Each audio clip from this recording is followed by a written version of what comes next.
Welcome to another lesson in our CapCut course. Today, we'll learn some key editing techniques, like adding auto captions, recording audio, and using keyframing. If you're new or haven't seen our earlier videos, check out the full playlist and start from the beginning to get the complete picture. By the end of this video, you'll know how to make your videos look even better. Let's get started. Adding auto captions. By adding auto captions to videos, we can save a lot of time. Auto captions create text from spoken words automatically, so we don't have to type everything out ourselves. This lets us spend more time on other important parts of making the video, making the whole process quicker and easier. First, open CapCut. Then start a new project. You'll see this interface. First, you need to import a video into CapCut.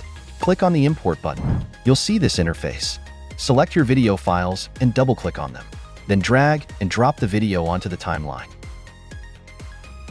Double-click on it to access the editing options. Go to the Text tab located on the top left side. You'll see this interface. Click on Auto Captions. This menu will appear. Click on this tab and select your language. After that, click on the Generate button. After some time, you'll see the captions added to your video.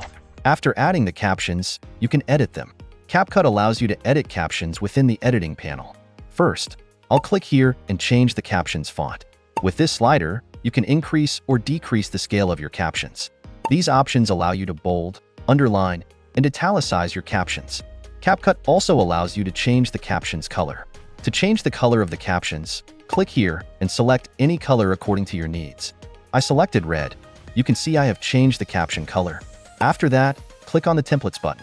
You'll see this interface. In this tab, you can select any template for your captions. For example, I selected this one. You can see I have added the template to my captions. Then click on the Bubbles button. You'll see this interface. In this tab, you can add any bubble background to your captions. For example, I selected this one. You can see the bubble added to my video. Then I'll go to the Animation tab. In this tab, I can add any animation to my text. For example, I selected this one and clicked on it. The animation was successfully added to my text.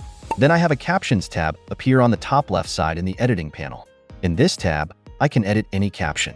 To edit the captions, click on them, then change any word or sentence. Recording audio. We can record audio directly in CapCut.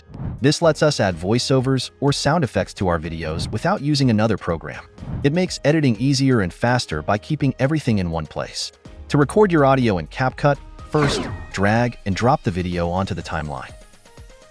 Then, extract its audio by right-clicking on it and selecting Extract Audio. You'll see the audio extracted. Click on the video track to select it, then click on the mic button. A menu will appear where you can record your audio for videos. By clicking this button, you can start or stop recording. From the drop-down menu, you can select the mic. A slider will appear, allowing you to increase or decrease your audio volume. You can also reduce the echo in your voiceovers and mute the voices in your project. After recording the voiceover, go to the Editing panel. In the Editing panel, the first slider allows you to increase or decrease the audio volume. The second slider lets you add a fade into your voiceover, and another second slider lets you add a fade out. CapCut also allows you to auto-normalize the loudness. By clicking this feature, you can normalize the audio in your voiceover, making it consistent. You can see the difference between the first and second audio tracks. Another main feature is the ability to reduce noise in your voiceover. In the Speed tab available on the top right side of the editing panel, you can increase or decrease the speed of your audio with a slider. CapCut also allows you to change your voice to other voices. To use this feature, click on the Voice Changer tab. You'll see an interface where you can convert your audio to any voice. Keyframing. Keyframing is a powerful tool in video editing that allows you to create smooth transitions and dynamic animations. By setting keyframes, you can control the movement, opacity, and position of video elements over time. This technique is essential for adding special effects, enhancing visual storytelling, and creating professional quality videos. Whether you're animating text, adjusting color grades, or creating complex motion graphics, keyframing provides precise control and flexibility in your edits. First, drag and drop the video file onto the timeline. Then drag and drop the object for animation onto the B-roll track. Double-click on it to access the editing options, and then go to the Editing panel. Decrease the scale of the object and move it to the right side of the screen. Turn on the keyframe for the transform option. Move the playhead a few seconds forward, then go to the media player and move the object to the left side of the screen. you'll see that a starting animation has been added to the video. Move the playhead a few seconds further, click on the video track to select it, and go to the editing panel. Click on Blend and turn on the keyframe. Move the playhead to the ending frame, then go back to the editing panel and set the opacity to 0%. You can see that I have created an animation. Creating thumbnail. Ever struggled to create eye-catching thumbnails for your videos? Imagine scrolling through YouTube and a stunning thumbnail grabs your attention instantly. In today's video, I'll show you how to create those captivating thumbnails using CapCut, making your content stand out effortlessly. Let's dive in and unlock the secret to perfect thumbnails.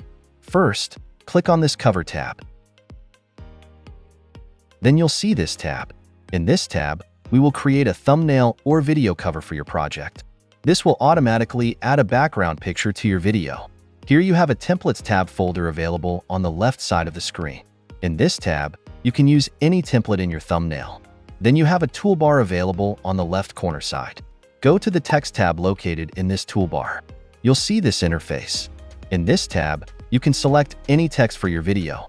For example, I select this one. Then this will add to my canvas. I'll double-click on this to select it. Then type your own text. Then adjust the position it to the bottom of the screen.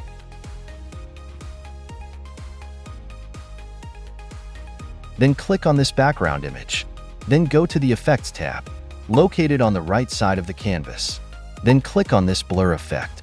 Then you can see that have background is blurred. Then go to the Shapes tab. In this tab, you can use any shape on your project. I select this one and click on it. Then go to the canvas and adjust the scale. Then set the position. Then again click on this Text tab. Now, I select this text, then go to the canvas. Change the text to according your needs. Then adjust the scale. Then set the position.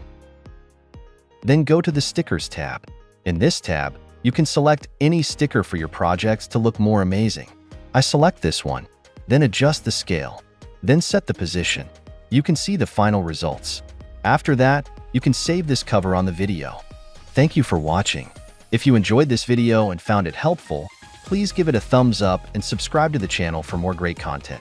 Don't forget to hit the notification bell so you never miss an update. I'd love to hear your thoughts, so leave a comment below with any questions, suggestions, or video requests.